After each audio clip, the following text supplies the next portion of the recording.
Bahas hal ini lebih lanjut, kita sudah terhubung dengan Raden Reza yang merupakan kuasa hukum keluarga Vina. Selamat sore, Mas Reza.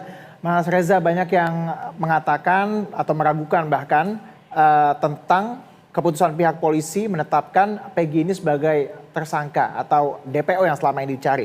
Bang Hotman juga menyatakan keraguan yang sama bahwa kesaksian dari Aep dan Dede itu berubah-ubah sebagai di persidangan sebelumnya dan juga di kondisi saat ini. Nah, kalau dari pihak Anda sendiri melihatnya, apa saja kemudian yang menjadi dasar dari keraguan-keraguan ini? Iya, kenapa bilang kita bilang penyidik Polda Jabar itu harus berhati-hati karena memang di 8 tahun lalu itu kan sudah jelas untuk putusan pengadilan itu Peggy itu tidak termasuk.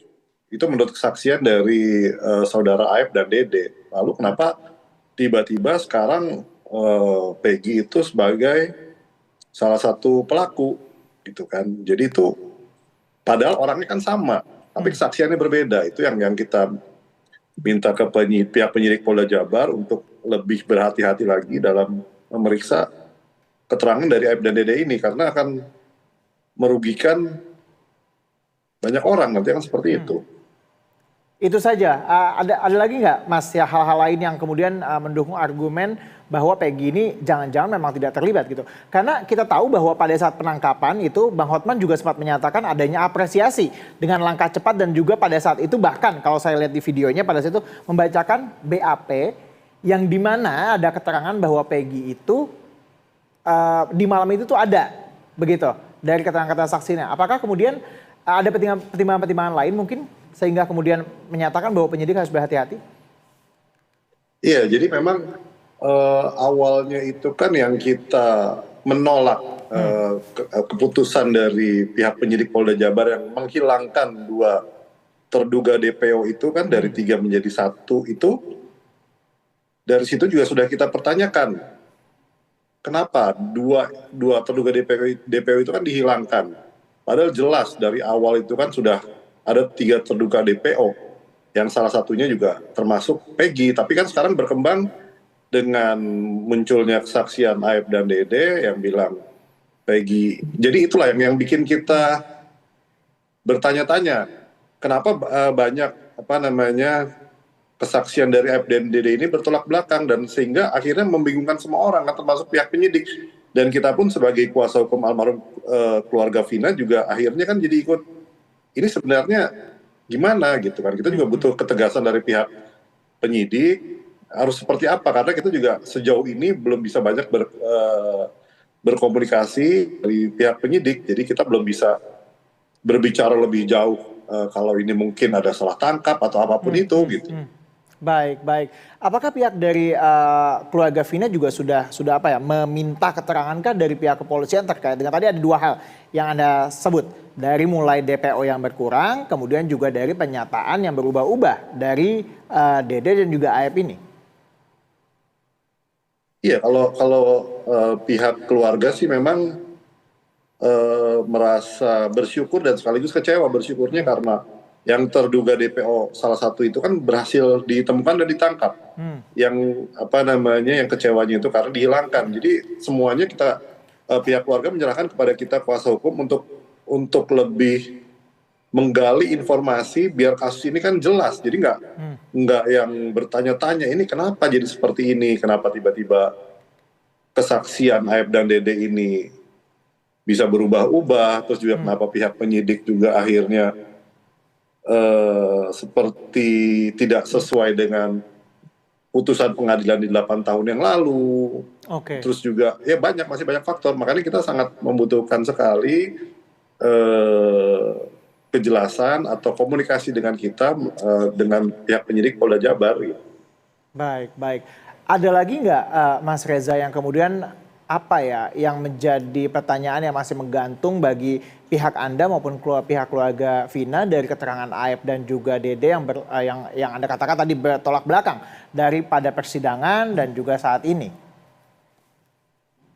Jadi memang kita sih hanya mengikuti dari media karena kita tidak fokus ke Aib ataupun Peggy yang kita fokus memang kenapa hilangnya terduga 2 DPO ini yang akhirnya dibilang fiktif. Kita lebih fokus ke situ, tapi kita juga mengikuti perkembangan dari Peggy, dari Aib dan Dede segala macam, itu juga akhirnya kan akan membingungkan pihak kepolisian, dan juga kita juga akhirnya jadi bingung gitu kan. Jadi sekali lagi kita harap pihak kepolisian bisa lebih membuka diri untuk menjelaskan ini sebetulnya seperti apa. Ya mungkin memang sekarang masih dalam tahap penyidikan, jadi mungkin masih bersifat rahasia, itu kita maklumi, tapi kan jangan sampai terjadi kegaduhan lagi nih di masyarakat, akhirnya banyak bermunculan ini itu dan segala macam yang akhirnya mungkin nanti akan menyulitkan sendiri dari pihak kepolisian untuk kasus ini menjadi terang gitu loh, Mas. Baik, baik. Yang menarik juga Bang Hotman bilang bahwa hati-hati dengan adanya HAM tadi kan. Kemudian juga minta LPSK untuk kemudian memberi pelindungan kepada Aib dan juga Dede. Apa yang dimaksud dengan pernyataan tersebut? Apakah kemudian ada dugaan bahwa Aib dan Dede ini juga terkena pengaruh lain sehingga harus mendapat perlindungan dari LPSK? Iya, kalau untuk LPSK dan Komnas HAM kemarin kita juga sudah menemani dari pihak almarhum keluarga Vina, mereka juga sudah datang ke kediaman. Kita juga berharap itu juga mereka bisa datang ke saksi-saksi kunci lain gitu, dalam arti untuk diberikan perlindungan biar tidak ada lagi mungkin ada tekanan-tekanan atau apapun itu. Jadi benar-benar mereka bisa menyuarakan secara jujur apa yang terjadi di lapangan, apa yang mereka lihat.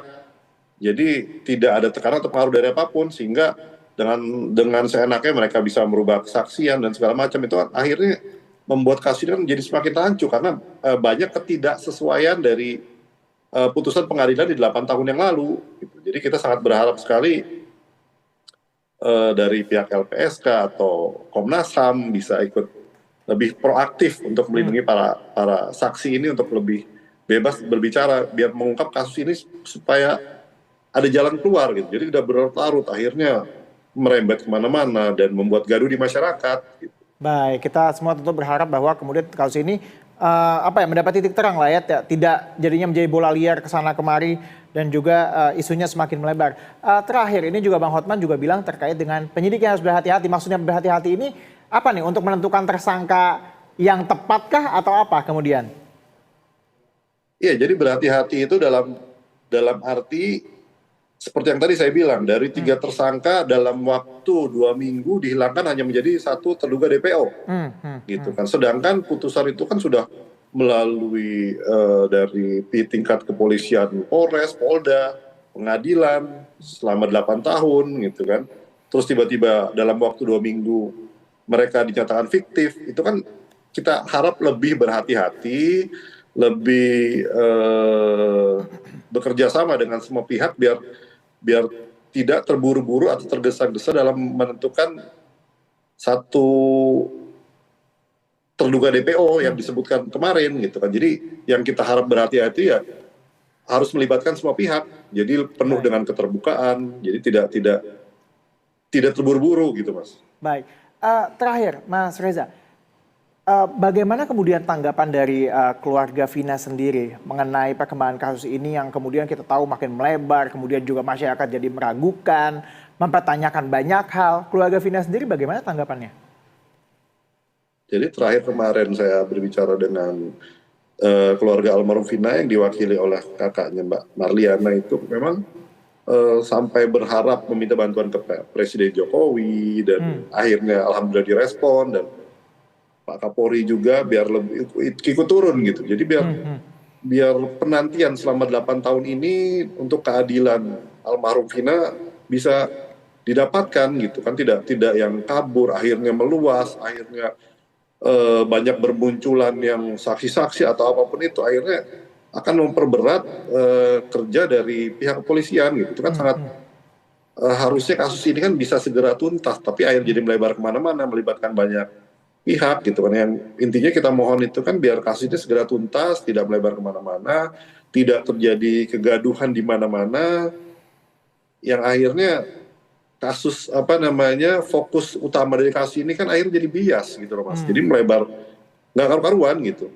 Baik, baik. Kita tentunya berharap bahwa pihak kepolisian tentunya akan menangani kasus ini secara profesional dan juga tepat sasaran lah ya, sesuai dengan sebagaimana yang dia seharusnya begitu.